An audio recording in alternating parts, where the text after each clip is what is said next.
folks, I'm Don. This is Rock of the Country. I've got a gift request from a Renegade for Dwight, who is also her former screen name was Cajun Moo 70. And I guess you could go by either one. But Renee made a gift to the channel for me to do Dwight Yoakam's song, The Back of Your Hand. I don't think I know this song. And it turns out that Renee said that this is in her top 3 favorite Dwight songs. And I've dubbed Renee to be Dwight's worldwide #1 fan. And you can see the number of gift requests she's made already to the channel for Dwight. She's also a huge Leanne Rimes fan, but she loves a lot of different artists. But Dwight is her love. In music, let's leave it at that. Possibly in clothing too. But let's get into this. Renee, thank you for the gift and for the request. I'm curious to see why this song might be among your top 3 favorite Dwight songs. And you know a lot of Dwight songs. So that's saying quite a bit. That's like for me, I try to pick out like my favorite Allman Brothers song or something, just to pick a different sort of genre, but Southern rock obviously, but it would be so difficult.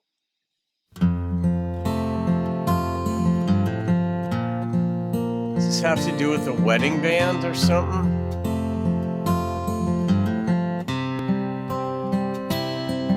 When you give it up for gone, but you're still digging in the mine, and you're staring at the window, saying everything will be just fine. And keeping with the whole affair, every word seems out of line. No matter what angle you get, it's polished till it shines. You take a guess where I stand. I bet Dwight wrote Pick this. a number, 1, 2, Maybe. take a look. The back of your hand, just like you know it. You know me too. Okay. When you say, who the hell am I living with? What just went down? Where did this come from? Why are all my colors faded brown? When did it change? What's with the rage? Who's the dude with the extra row? What's the verse, the line, the chapter, the page? You take a guess where I stand. God, I'm trying to figure out if this is Dwight writing, if he wrote the lyrics.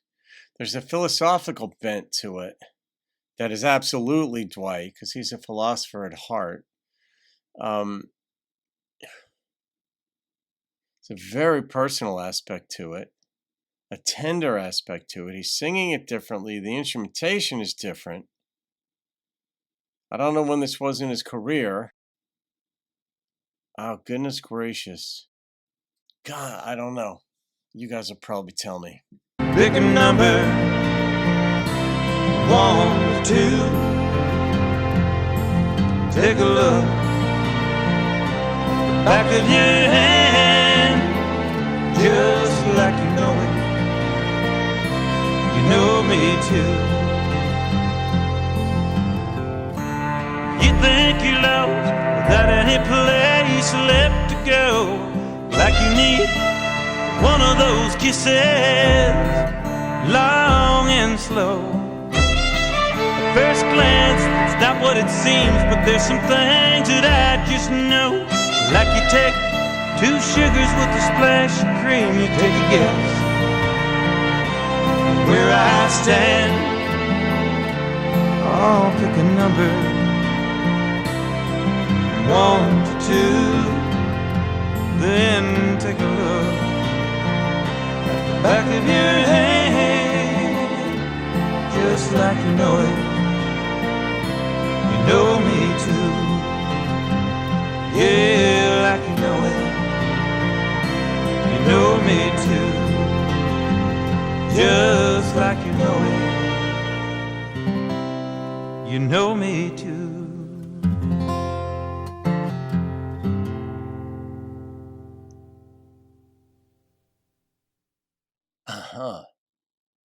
just like you know me too, but pick a number. So is he saying you don't know the back of your hand that well? I mean, it is pretty true. We really don't know the backs of our hands that well. We know the front of them better because we don't look at the back of our hands too often. But Dwight, Dwight, the character represented in the song, I have a feeling Dwight wrote this because from what I've learned from doing all the reactions and the comments, not just from Renee, but others, and seeing interviews and knowing the various relationships he's had. I mean, didn't he have one with Sharon Stone and she was really mean to him or whatever?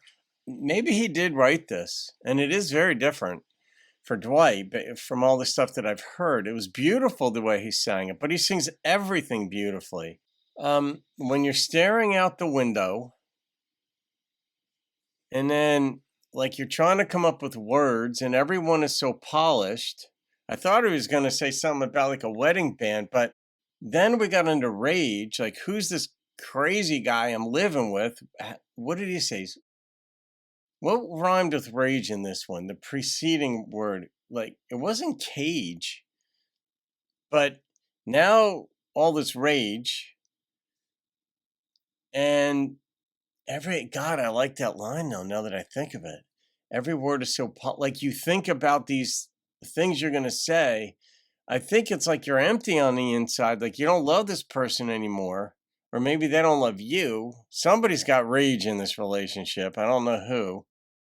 And then everything is like faded brown. I don't know what that's a reference to, but it's dull. And I guess that's how I interpret it. So the love is gone. And it's almost like, you know me like the back of your hand, and pick a number. Was it like one or two? One of the times I think he said 1 to 2. The others I thought he said 1 or 2, but either way it's the same thing. Like, am I in or out? And I think it's pretty obvious that he's out. Or she's out. Yeah, I don't. But it was felt from his perspective, told from his perspective. So I'm just guessing that he's not in love with her anymore. I guess she's got rage issues. Is he causing them? I don't know. The assumption would be no, otherwise you wouldn't be singing about it, because then you're vulnerable to the response. And if you're the one with the rage and the issue and you're the jackass and you're singing these lyrics about this other person, they do have a chance of responding. And, you know, in real life, people respond, and art does reflect real life frequently, and sometimes it's the opposite, but it would be in accordance with the normal way we process things. She could respond to him. So I'm guessing the assumption is it's true. I think she's got rage and he's out. I don't know. Is that a reference to his relationship with Sharon Stone? Because from what I recall, some of the comments you guys made, that Sharon Stone was really mean to him, like publicly mean to him, said really horrible things. But I don't know if that's because she's got rage issues, if this is about her, or he had rage issues because she brought the worst out in him. I don't know. That's all speculation, of course. But the song itself was beautifully constructed, slow moving. You could feel it. It's like you're trying to get deeper insight. Dwight writes like a philosopher poet, and I'm assuming he wrote this. The more I think about it, the more I think he did write it.